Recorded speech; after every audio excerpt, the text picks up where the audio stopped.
अनंत काल चक्रों की यात्रा में वर्तमान गोचर जहाँ पर गुरु उच्च के हो रहे हैं, ये आपके जीवन में क्या पॉजिटिविटी या क्या इम्पैक्ट क्रिएट करने वाले हैं, आज हम उसके बारे में बात करने वाले हैं। नमस्कार मित्रों, मेरा नाम है ब्रजेश मिश्र। मैं ज्योतिष और विज्ञान का छात्र हूँ। आपका स्वागत करता हूँ आपके अपने चैनल में। मित्रों, गुरु महाराज मिथुन राशि से देखा जाए तो अब कर्क में जा रहे हैं। 2 जून से कर्क में जाएंगे, तो जिस राशि में जा रहे हैं उसको तो देखेंगे ही, साथ में गुरु 2 अन्य राशियों के कारक हैं, धनु और मीन स्वामी हैं। तो आपके लिए धनु आपका पड़ेगा 7th हाउस में, मीन आपका पड़ेगा 10th हाउस में।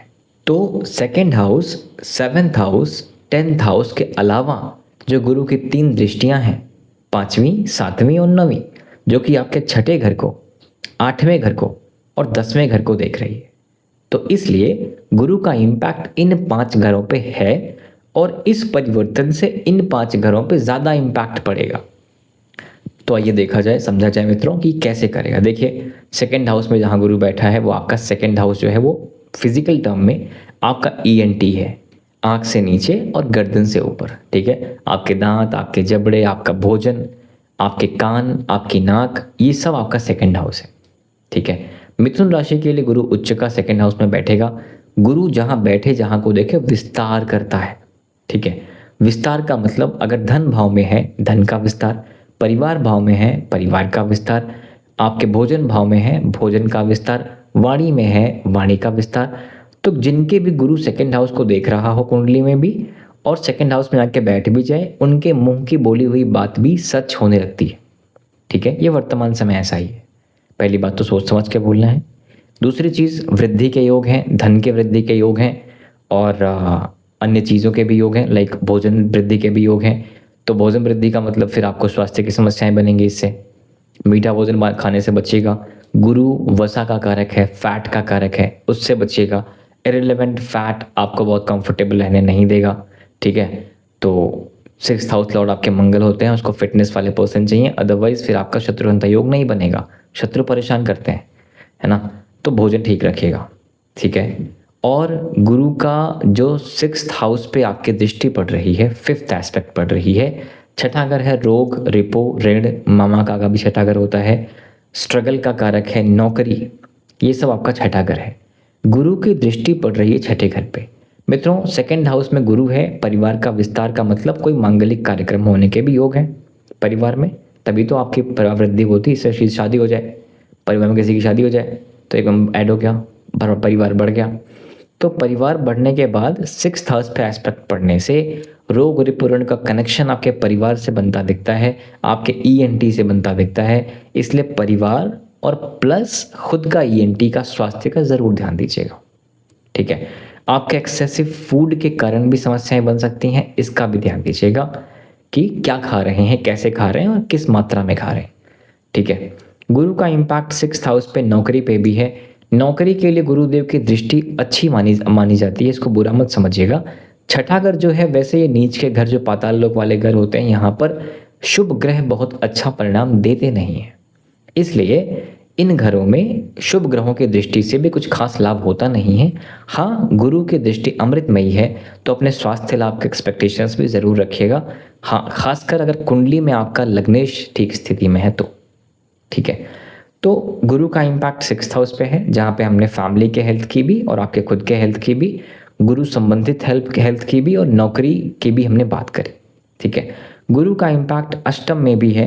अष्टम अगर देखा जाए मित्रों, तो रिसर्च का, ऑकल्ट का, फिलॉसफी का, ससुराल पक्ष का, सडन गेन्स का, पैतृक संपत्ति का, इनका ये कारक है। ठीक है, गुरु का इम्पैक्ट इन भावों पर पड़ने से व्यक्ति का दर्शन जागृत होता है।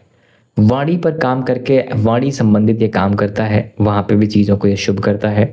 ससुराल पक्ष को लेकर भी ये गेंस देता है, पॉजिटिविटी देता है। पैतृक संपत्ति को लेकर के भी ये पॉजिटिविटी एंड गेंस देने का पूरा प्रयास करता है, जो कि काफ़ी हद तक ठीक है। धन भाव में बैठा हुआ कनेक्शन अष्टम भाव से बन रहा है, तो पैतृक संपत्ति को लेकर लाभ के भी योग बनाता है। और 8वां घर आपका बिना मेहनत का पैसा, दबा हुआ धन, गड़ा हुआ धन, गिरा हुआ धन के भी योग हैं। तो ऑब्वियसली आज के ज़माने में गिरा हुआ धन कहाँ मिलता है, हर कोई इतना अवेयर है कि संभाल के चलता है, लेकिन दबा धन, गिरा धन में इंश्योरेंस भी आता है, सोशल मीडिया मार्केटिंग भी आती है, सोशल मीडिया का सक्सेस भी आता है यानी जिस काम को करने के लिए आपकी बहुत मेहनत नहीं लगी हो उसको हम गिरा हुआ धन कहते हैं। जिस पैसे को पाने के लिए आपने बहुत मेहनत नहीं करी हो, ये समझे फ्री फंड का पैसा मिल गया, राइट। तो उसके भी योग यहाँ पे बन जाते हैं। उसके बाद गुरु का जो एस्पेक्ट है ना, वो आपके कर्म स्थान पे जा रहा है। कर्म स्थान पे गुरु, इसका मतलब विस्तार, कर्म स्थान का विस्तार, प्रमोशंस, वर्क प्लेस, रिपुटेशन का विस्तार, मान सम्मान प्रतिष्ठा का विस्तार, ये तो है, ठीक है। फैमिली बिजनेस, क्योंकि फैमिली एंड कर्म का संबंध बनता है, फैमिली बिजनेस के एक्सपेंशन के भी योग बन जाते हैं, अच्छी वाणी के आपके योग बन जाते हैं। एक चीज़ थोड़ी गौर करने वाली बात ये भी है मित्रों, गुरु जहाँ बैठा है और जहाँ को देख रहा है एक एंगल बन रहा है। दूसरा घर, छठा घर और 10वां घर, 2, 6, 10, ये जो ट्राइंगल बनता है ना, इसको हम कहते हैं अर्थ त्रिकोण। अर्थ मतलब पैसा, धन। तो 2, 6, 10 भाव जो अर्थ त्रिकोण है, इस तीनों भावों पे गुरु की दृष्टि पड़ने से विस्तार के योग हैं।